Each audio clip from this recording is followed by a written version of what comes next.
Hospital કાંડના કેસમાં કૌભાંડના આરોપી રાજશ્રીની ધરપકડ કરાઈ છે। રાજશ્રીનો ખ્યાતિ હોસ્પિટલમાં 4% જેટલો હિસ્સો હોવાની જાણકારી। કૌભાંડ બાદ રાજશ્રી રાજસ્થાન તરફ ગઈ હતી। પહેલા મૂળ વતન શિમળવાડા ગઈ હતી। ઉદયપુરમાં 5 દિવસ રોકાયા બાદ ભીલવાડા ગયા। પતિ પ્રદીપ કોઠારી પણ સાથે હતો। 22 સપ્ટેમ્બરના રોજ રાજશ્રી ડાયરેક્ટર તરીકે દાખલ થઈ।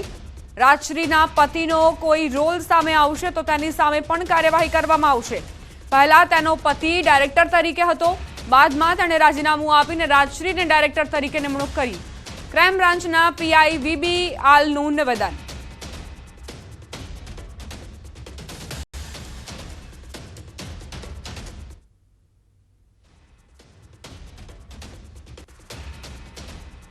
અગાઉ જે આરોપી પકડવામાં આવેલા છે જેમાં ડૉક્ટર પટોલિયા, ચિરાગ રાજપૂત જે ડિરેક્ટરો છે અને રાહુલ જૈન સીઈઓ તરીકે હતા।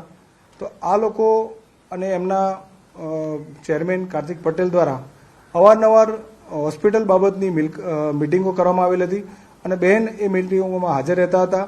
જેઓનો આ હોસ્પિટલની અંદર 3.96% એટલે કે 4% જેટલો હિસ્સો છે। 2021માં કોવિડ પછી આ હોસ્પિટલમાં તેઓ એન્ટર થયા છે અને ડિરેક્ટર તરીકે એમની ફરજ બજાવતા હતા। ગાંધીનગરથી સમાચાર। યુવકનું અપહરણ થતા હોબાળો મચ્યો। કોટેશ્વરથી અપહરણ થતા પરિવારનો હોબાળો। યુવકના સંબંધીઓનો અડાલજ પોલીસ સ્ટેશનમાં હોબાળો। સૌથી વધારે લોકોનો પોલીસ મથકે હલ્લાબોલ। પત્નીએ પતિનું અપહરણ કર્યું તેવો ખુલાસો। ભાવિક નામના વ્યક્તિનું અપહરણ કર્યું હતું। પત્નીએ પ્રેમી સાથે મળી અપહરણ કર્યું હોવાની ફરિયાદ નોંધાઈ। યુવકની હત્યા કરી કેનાલમાં નાખી દીધાનો આરોપ મુકાયો છે। ગાંધીનગરમાં પત્નીએ પતિનું પહેલા અપહરણ કર્યું અને ત્યારબાદ હત્યાનો આરોપ મૂકવામાં આવ્યો છે। પ્રેમી સાથે મળીને તેણે આ કાવતરાને અંજામ આપ્યું। છોકરાને કિડનેપ કરી લીધો કે પાણીમાં નાખી દીધો મારીને કે જેને નાખ્યો એને મારા એના મામાજીના છોકરા હતા, એનું આખું ફેમિલી હતું, એની બૈરી હતી સામસામી। કશું નહીં, છોકરાને પરણાયો એને ગમતું નતું, વહુને તેડવા ગયો એને ગમતી નથી કે ગમતું નતું એવી આને છોકરીને નતું ગમતું કે એને એના મા બાપે જબરજસ્તી પરણાઈ અને એમને અંધારામાં રાખીને લગ્ન કરાયા। કાલે સવારે મારો ભાઈ મારા ભાભીને એ ત્યાં આગળ તેડવા જતો હતો। એના 2 દિવસ પહેલા જ લગ્ન થયેલા 10 તારીખે અને એ કાલે એની વાઈફને તેડવા જતો હતો ત્યાં અને રસ્તામાં એની વાઈફે મળેલા હતા અને 3 જણની ટીમ હતી। એના મામાના છોકરા હતા, સગ્ગા મામાના છોકરા, અને એની સાથે એને આ ગેમ રમી છે અને એક્ટિવા લઈને નીકળ્યો એ અને એનો ફોલો બેક લીધો અને એનું લોકેશન ચાલુ રાખ્યું કે એ અહીંયા આવે છે, અહીંયા આવે છે અને એવી રીતના કીધું છે। અને 12:30 વાગે છેલ્લે 12:10 એને પૂછ્યું કે તમે ક્યાં પહોંચ્યા? તો મારા ભાઈ કીધું હું 5-10 મિનિટમાં આવું છું, હું આ જગ્યાએ પહોંચ્યું છું। અને એની પાછળ ગાડી રવાના કરાઈ છે, ઇનોવા હતી વ્હાઇટ કલરની અને અંદર 3 થી 4 જણા હતા અને મારા ભાઈને પાછળથી એક્ટિવામાં ટક્કર મારી છે અને ટક્કર મારીને એને પાડી દેવામાં આવ્યો છે અને એને બેહોશ કરીને અને ગાડીમાં બેસાડીને અને એ લોકો લઈ ગયા અને દુપટ્ટાથી એને ગળચી દબાઈને મારી નાખવામાં આવે છે અને એને તરત જ કેનાલમાં નાખી દીધો છે 3-4 જણાએ। આણંદના બોરસદ ચોકડી પર દબાણ હટાવવાની કામગીરી દરમિયાન પથ્થરમારો થયો। મંદિર તોડવાની શરૂઆત થતાં જ કેટલાક શખ્સોએ પથ્થરમારો કર્યો હતો। પોલીસ કઈ પરિસ્થિતિ સમજે તે પહેલા જ લોકોના ટોળા ઉતરી પડ્યા। આખરે પોલીસે હળવો લાઠીચાર્જ કરવાની ફરજ પડી। પથ્થરબાજોને ઝડપી લેવામાં આવ્યા। પોલીસે કેટલાક લોકોની અટકાયત કરીને કાર્યવાહી કરી છે। આજે વહેલી સવારથી જ તંત્રનું મેગા ઓપરેશન ચાલી રહ્યું છે। ઝુંપડપટ્ટી વિસ્તારમાં 10 થી વધુ મંદિર આવેલા છે। 300 થી વધુ નાના મોટા દબાણ તોડવાની કામગીરી ચાલી રહી છે। સંવાદદાતા જનક જોડાઈ ગયા છે વધુ જાણકારી સાથે। જનક, શું ઘટનાક્રમ? જી, આ જે ઘટના છે આણંદ ની જે ટ્રાફિક થી ધમધમતી બોરસદ ચોકડીના છે, ત્યાં લગભગ 350 જેટલા કાયદેસર દબાણો આવેલા છે। એટલે કે જે કોઈ દબાણ કરતા છે એમણે આખા રહેણાંકના મકાનો બનાવેલા છે। ત્યાં ખૂબ મોટા આશ્ચર્ય તેમની પાસે વીજ જોડાણો છે, એટલે કે ઇલેક્ટ્રિસિટી છે, પાણીના જોડાણો છે। વહીવટી તંત્ર આણંદે આ લોકોને છેલ્લા 3 દિવસથી સતત સમજાઈ રહી હતી। તેમજ ગઈકાલે વીજ કનેક્શન અને પાણીના કનેક્શન પણ કાપવામાં આવ્યા હતા। ચોક્કસ આજે સવારે જે કામગીરી હાથ ધરવામાં આવી ત્યારે કોઈ ઘટના બની નથી, પરંતુ આજે બપોર પછી જે વહીવટી તંત્ર આણંદે દબાણ હટાવવાની જે કામગીરી શરૂ કરી એમાં જે મંદિરો હટાવવાની જે શરૂ કર્યું ત્યારે ત્યાંના સ્થાનિક લોકોએ પોલીસ પર પથ્થરમારો કર્યો હતો. આણંદ ટાઉન પોલીસ, આણંદ ગ્રામ્ય પોલીસ, એસઓજી પોલીસ, એલસીબી ત્યાં પહોંચી હતી પરિસ્થિતિને થાળે પાડવા. પોલીસે હળવો લાઠીચાર્જ કરવાની બી ફરજ પડી હતી. અત્યાર સુધી અમારી પાસે જે માહિતી છે એ પ્રમાણે 25 જેટલા લોકો સામે સરકારી કામમાં દખલ પહોંચાડવાની જે કઈ કલમ છે એના પ્રમાણે ગુનો નોંધવામાં આવ્યો છે. જી, આભારજનક જાણકારી આપવા માટે.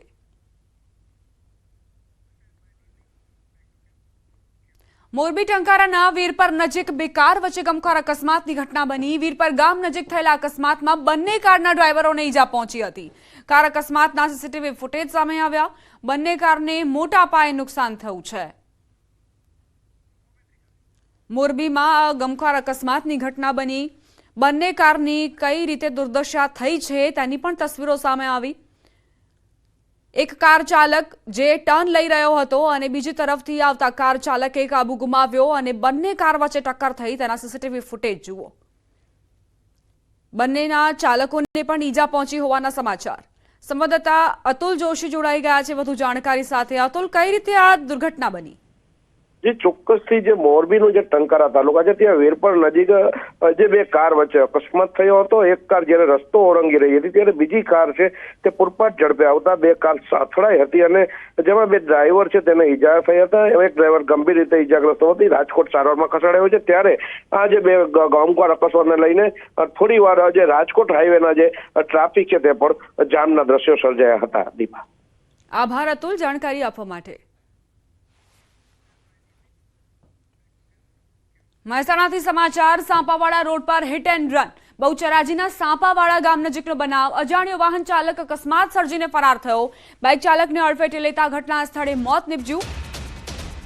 અજાણ્યો છોટા હાથીનો ચાલક ફરાર હોવાની જાણકારી છે. સાંપાવાડામાં હિટ એન્ડ રનની ઘટના. બહુચરાજીના સાંપાવાડા ગામ નજીક આ દુર્ઘટના બની જ્યાં વાહન ચાલક અકસ્માત સર્જીને ફરાર થઈ ગયો. અત્યારે પોલીસ તેની શોધખોળ કરી રહી છે.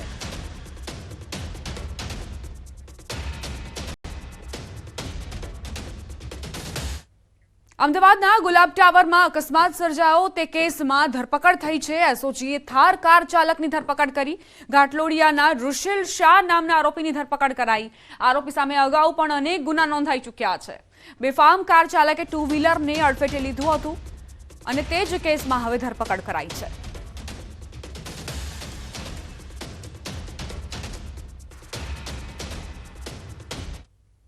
ભરૂચના જીતાલી ગામમાં તસ્કરોનો તરખાટ જોવા મળ્યો. અયોધ્યાપુરમ સોસાયટીમાં તસ્કરોના આટાફેરા કેદ થયા.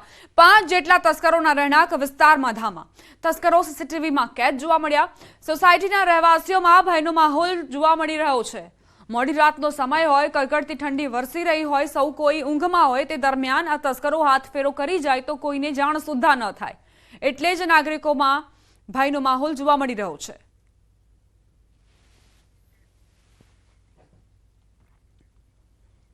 વલસાડની કોલેજ નજીક મધમાખીના ઝુંડે હુમલો કરતા જ અનેક વિદ્યાર્થીઓને મધમાખીએ ડંખ મારતા સમગ્ર વિસ્તારમાં દોડધામ મચી ગઈ. પરિણામે ફાયર બ્રિગેડ અને એમ્બ્યુલન્સની ટીમો પણ દોડતી થઈ હતી.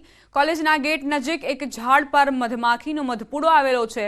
જો કે આ મધપુડાની આજુબાજુ કોઈ મોટું પક્ષી ફરતું હોવાથી મધમાખીઓ છંછેડાઈ હતી.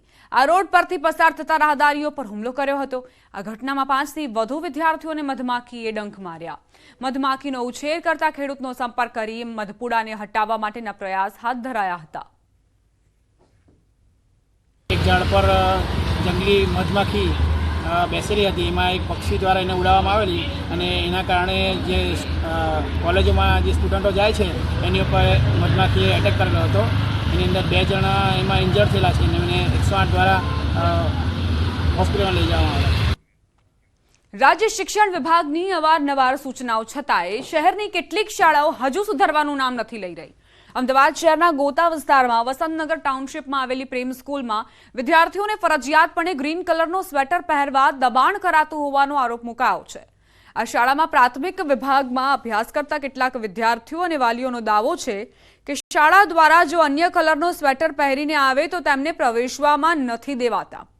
એટલે કે શાળા દ્વારા નક્કી કરાયેલા ગ્રીન કલરનું સ્વેટર ફરજિયાતપણે પહેરવા માટે મજબૂર કરવામાં આવે છે.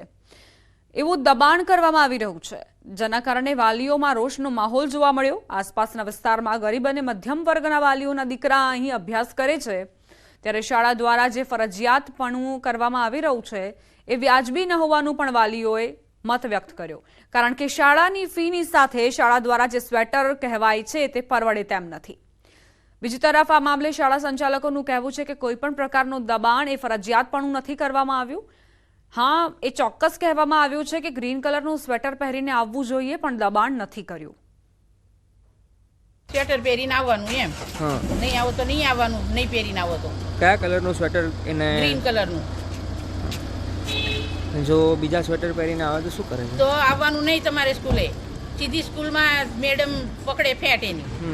તો આવું દબાણ કરી તો ન ચાલે ને। પરિસ્થિતિ એવી હોય તો અમે લઈ શકતા નથી અત્યારે। હા, એવું હોય તો તમે લાવી દો, બીજું શું? પણ છોકરાને ભણવામાં ધ્યાન આપો ને તો સારું છે। અમદાવાદથી સમાચાર। ગોતાની પ્રેમ સ્કૂલમાં સ્વેટર મુદ્દે વિવાદનો મામલો। રાજ્ય શિક્ષણ મંત્રી પ્રફુલ્લ પાનસેરિયાનું નિવેદન, શાળા કોઈ ખાસ સ્વેટર પહેરવા પર દબાણ ન કરી શકે। જે કોઈ શાળા દબાણ કરે તો જિલ્લા શિક્ષણાધિકારીને ફરિયાદ કરો।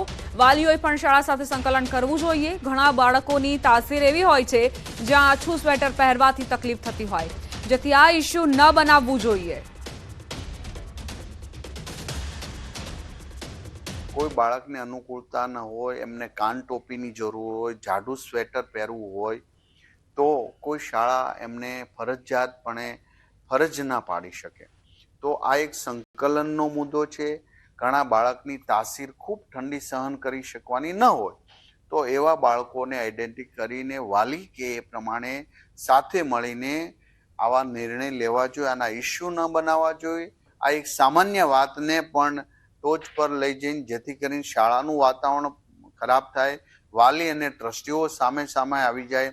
આ એક યુદ્ધ મેદાન નથી, આ એક પવિત્ર સંસ્કાર આપવાના ધામો છે, ત્યારે સૌએ સાથે મળીને આ નિર્ણય લેવો જોઈએ। સમાચાર સુરતથી પ્રાપ્ત થઈ રહ્યા છે। યુવકની આંગળી કપાવવાનો મામલો, પોલીસ તપાસમાં ચોંકાવનારો ખુલાસો। યુવકે જાતે પોતાની આંગળીઓ કાપી હોવાનો ખુલાસો। નોકરી ધંધો ન કરવો પડે તે માટે પગલું ભર્યું। ક્રાઇમ બ્રાન્ચની કડક પૂછપરછમાં તેણે કબૂલાત કરી। બેભાન થયા બાદ આંગળી કપાયાનો લગાવ્યો હતો આરોપ। વરાછાની અનબ જ્વેલર્સમાં તે કામ કરતો હતો। કેસમાં આવી અને એને પોતાની 4 આંગળીઓ કાપી નાખી। આ 4 આંગળીઓ પોતે જ એના 4 દિવસ પહેલાં એટલે કે 4મી યા 5મી તારીખ આજુબાજુ પોતે જાતે છરો લેવા ગયેલો। એ દુકાનેથી છરો લઈ અને 2 વાર પોતાની આંગળીઓ, પહેલી વાર કાપી તો 3 આંગળીઓ કપાણી, ફરીથી ચોથી વાર બીજી વાર ઘા મારી અને ચોથી આંગળી પણ એક સાથે કાપી અને પાણીમાં નજીકમાં એક બેગમાં આ બંને આંગળીઓ અને બધું ફેંકી દેવામાં આવ્યું હતું પાણી આગળ। અંકલેશ્વરમાં જોખમી મુસાફરીનો મામલો। પોલીસે રિક્ષા ચાલકની ધરપકડ કરી। 12 વિદ્યાર્થીઓના જીવને જોખમમાં મૂક્યો હતો।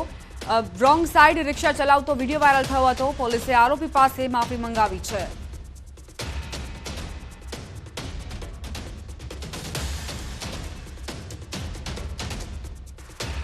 રોંગમાં લખી ટ્રાફિકના લીધે પોયરાઓની જાન જોખમમાં રાખેલી। મેં માહિતગારી આપું છું કે ટ્રાફિકના કાયદા કાનૂન નિયમોનું પાલન કરીશ।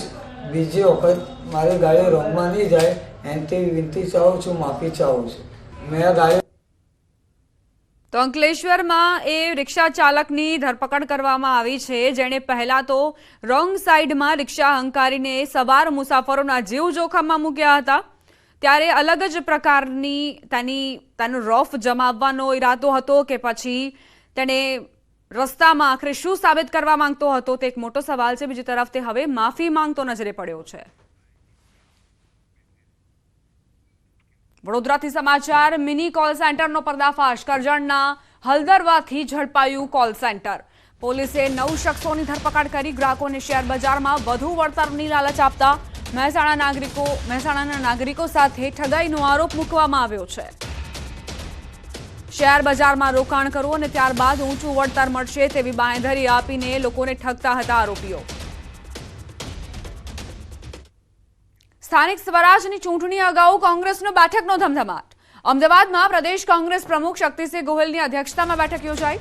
સ્થાનિક સ્વરાજની ચૂંટણી મુદ્દે નગરપાલિકાના નિરીક્ષકો અને જિલ્લા પ્રમુખો સાથે બેઠકમાં ચર્ચા કરાઈ. ચૂંટણીમાં ઉમેદવારોની પસંદગી, સ્થાનિક મુદ્દાઓ અંગે ચર્ચા કરાઈ. ઓબીસી અનામતની જાહેરાત બાદ પ્રથમ ચૂંટણી પહેલા કોંગ્રેસે તૈયારીઓ શરૂ કરી દીધી. આગામી 28મી ડિસેમ્બરે કોંગ્રેસ પક્ષના સ્થાપના દિવસના કાર્યક્રમ અંગે ચર્ચા કરાઈ. નગરપાલિકા સંગઠન માળખામાં સમીક્ષા કરાઈ. બેઠકમાં સંગઠનમાં ક્ષતિ દૂર કરી નવા માળખા પર ભાર મૂકવા અંગે ચર્ચા કરાઈ. સ્થાનિક સ્વરાજની ચૂંટણી પહેલા કોંગ્રેસનો મહત્વપૂર્ણ નિર્ણય. નગરપાલિકાની ચૂંટણી કોંગ્રેસ પંજાના નિશાન પર લડશે. ભાજપ બાદ હવે કોંગ્રેસ પણ પોતાના ચૂંટણી સિમ્બોલ સાથે ચૂંટણી લડશે. જોકે જિલ્લા અને તાલુકા પંચાયત ચૂંટણી પહેલા કોંગ્રેસ મેન્ડેટ પર લડતી આવી છે.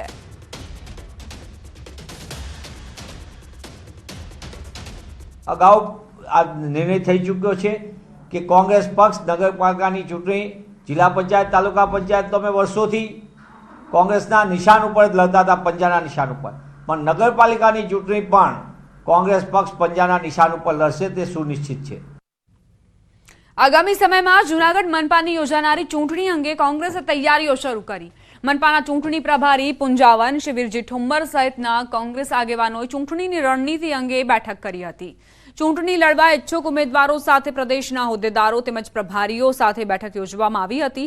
મહત્વનું છે કે જૂનાગઢ મનપાની ગત ચૂંટણીમાં કોંગ્રેસને એક જ બેઠક મળી હતી.